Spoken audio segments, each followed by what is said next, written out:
नमस्कार दोस्तों, मैं भावेश और आज मैं लेकर आया हूँ हैज़ार्ड आइडेंटिफिकेशन एंड रिस्क के बारे में एक छोटा सा एक वीडियो बनाने के लिए मैं ट्राई कर रहा हूँ और एक ब्रीफ इन्फॉर्मेशन देने के लिए ट्राई करूँगा। ज़्यादा डिटेल में हम लोग नहीं जाएंगे।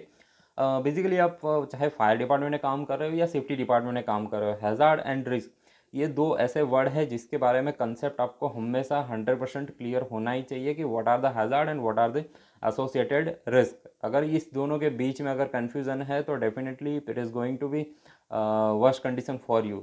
यानी क्लियर होना ही चाहिए, चाहे कुछ भी करो। आपको अगर डाउट है तो डाउट आप कहीं से भी क्लियर कर लो। हैज़ार्ड यानी कोई भी ऐसी चीज़ जिसके पास पोटेंशियल है, जिसकी वजह से वो किसी आदमी को चोट लगा सकती है, राइट। हमारा एनवायरनमेंट जो है उसको नुकसान हो सकता है या हमारा प्रॉपर्टी जो वो डैमेज हो सकता है। तीन चीज़ें हमें कंसीडर करनी है। Anything which has a potential to cause harm to human, property damage या एनवायरनमेंट को डैमेज कर सकता है, ऐसी कोई भी चीज़। सो बेसिकली लोग यहाँ पे गलती कर देते हैं कि हैज़ार्ड को जहाँ पे ढूंढना होता है उसकी जगह पे या तो वो रिस्क बता देते हैं या तो फिर सेफ्टी प्रिकॉशन क्या होते हैं। जब भी आपको इंटरव्यू में दिया बताया जाता है कि इसके बारे में हैज़ार्ड बताओ तो लोग सेफ्टी प्रिकॉशन के बारे में ब्रीफ कर देते हैं या इसमें जो रिस्क होता है वो बताना शुरू कर देते। तो ये ऐसा नहीं करना है आपको। अगर हैज़ार्ड के बारे में पूछना है तो आपको ये चीज़ बतानी है कि ऐसी कौन सी चीज़ है जिसकी वजह से किसी आदमी को चोट लग सकती है।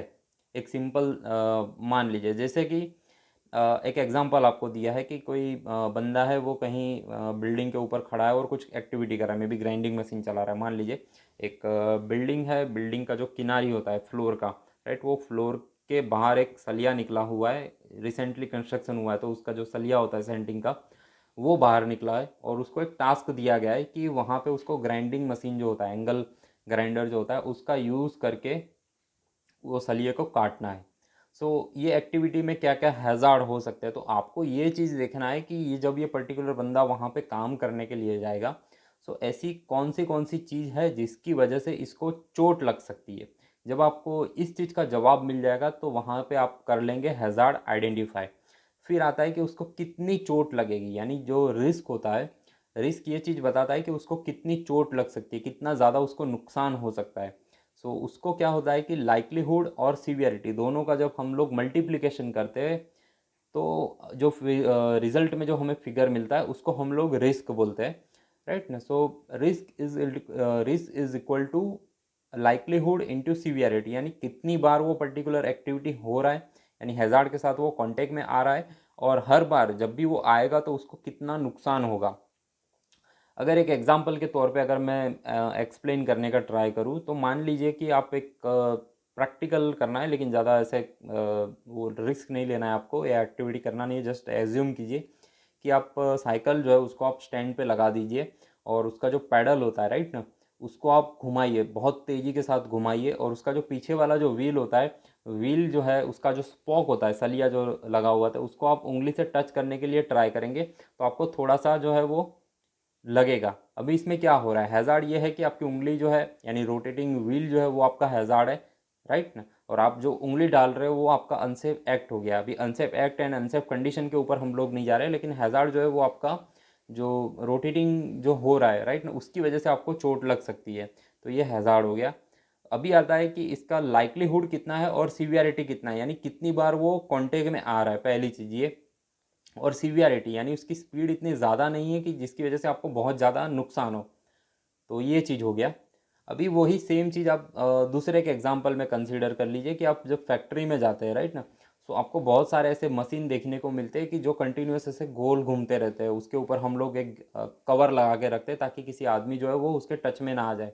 अभी मान लीजिए कि वो कवर खुला है और उसका जो आरपीएम है वो, यानी 1 मिनट में 3,000 या 4,000 आरपीएम की स्पीड से अगर वो कोई इक्विपमेंट घूम रहा है, और उसमें अगर वो कोई बंदा जैसे ही उंगली डालेगा तो क्या होगा, उसमें दोनों चीज़ हो रहा है। लाइक्लीहुड यानी सिर्फ एक बार उसको टच किया, लेकिन उसकी जो सीवियरिटी रहे बहुत ही ज़्यादा है। या तो फिर दूसरा ऐसे मान सकते हैं कि उसका जो गियर व्हील जो होता है, यानी उसके जो टीथ बने हुए होते हैं, वो टीथ कितनी बार वो टच हो रहा है, यानी 1 मिनट में अगर वो मान लीजिए 3,000 आरपीएम घूम रहा है, राइट ना, तो 3,000 बार इसका कांटेक्ट होने की पॉसिबिलिटी रहेगी 1 मिनट के अंदर, राइट ना। 1 मिनट के जब एक टीथ आप टच कर लीजिए कि एक बार यहाँ पे टच हुआ तो वो 1 मिनट में 3,000 राउंड लगा रहा है, तो 3,000 बार उसका टच हो रहा है।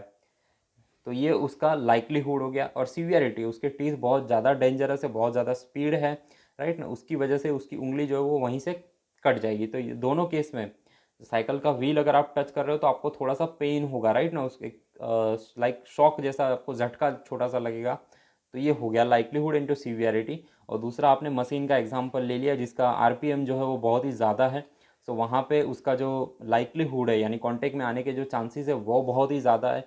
और उसका सीवियरिटी यानी अगर हो गया तो उसका जो नुकसान होने वाला है वो बहुत ही ज़्यादा है। तो दोनों केस में अगर रिस्क का लेवल अगर हमें डिफाइन करना हो तो पहले वाले केस में बहुत ही कम रिस्क है साइकिल को टच करने में, और मशीन को टच करने में रिस्क का लेवल है वो बहुत ही हाई हो जाता है। तो ये दोनों के बीच में डिफरेंस है, राइट ना, हैज़ार्ड क्या है और रिस्क क्या है। आई थिंक ये छोटा सा एक वीडियो है ताकि आपको डेफिनेशन के तौर पे आपको क्लियर हो जाए। हैज़ार्ड अगर आपको कोई भी चीज़ पूछता है कोई भी इंटरव्यू में या जनरल डिस्कशन में तो आपको यही चीज़ बताना है कि hazard means anything which has a potential to cause harm to human property damage और एनवायरनमेंट को वो डैमेज कर सके। अगर एग्जाम्पल के तौर पे देखना है तो आदमी को चोट कब लग सकती है, जब वो आदमी स्लीप होता है, जब कहीं पे वो ट्रिप हो जाता है या कहीं पे वो गिर जाता है। तो स्लिप ट्रिप एंड फॉल ये सबसे ज़्यादा जो होता है वो हैज़ार्ड की कैटेगरी में सबसे ज़्यादा यही आपको देखने को मिलेगा। हाइट पर से कोई बंदा गिर गया, चलते हुए जा रहा था, कहीं पे ऑयल गिरा हुआ था, पानी गिरा हुआ था, उसका पैर जो है वो स्लिप हो गया, वो आदमी गिर गया। कहीं बीच में कुछ केबल लगा के रखा हुआ है और उसका पैर जो है वो इस तरह से केबल को टच हो गया, आदमी जो है वो गिर गया, उसको चोट लग गया। तो ये एक स्लिप ट्रिप एंड फॉल जो है वो हैज़ार्ड हो गया। इलेक्ट्रिकल हैज़ार्ड हो सकता है, बायोलॉजिकल हैज़ार्ड हो सकता है, जैसे आप हॉस्पिटल के अंदर काम कर रहे हो तो जहाँ पे मेडिकल वेस्ट निकलता है, सो वो आपके लिए हैज़ार्ड हो सकता है। उसके अलावा अगर कुछ कंस्ट्रक्शन साइट पे काम करे तो जहाँ पे सांप हो गया, बिच्छू हो गया, ये सब अगर जानवर है और वो कोई वर्कमैन को अगर काट ले तो उसकी लाइफ सेफ्टी का रिस्क हो जाता है। तो ये आपके लिए हैज़ार्ड हो सकता है। आप कोई ऐसा टूल यूज़ कर रहे हो कि मान लीजिए कोई नाइफ़ या ऐसा कोई यूज़ कर रहे हो कि जहाँ पे आपको उसका जो क्या बोलेंगे उसकी एज जो होती है वो बहुत ही शार्प है, तो शार्प एज की वजह से आपकी उंगली कट सकती है, तो शार्प एज आपके लिए हैज़ार्ड हो गया। कोई नोकीली चीज़ है तो ये आपके लिए हैज़ार्ड हो गया। जैसे अभी मेरे पीछे आप दरवाज़ा देख रहे हो, राइट ना, तो दरवाज़ा खोलते वक्त या बंद करते वक्त काफ़ी लोग क्या करते हैं कि हैंडल का यूज़ नहीं करते, और उसके अलावा जो दरवाज़ा की जो किनारी होती है वो किनारी से उसको दरवाज़ा खोलना या बंद करने के लिए ट्राई करते हैं। तो यहाँ पे पिंच पॉइंट का एग्जांपल हो गया।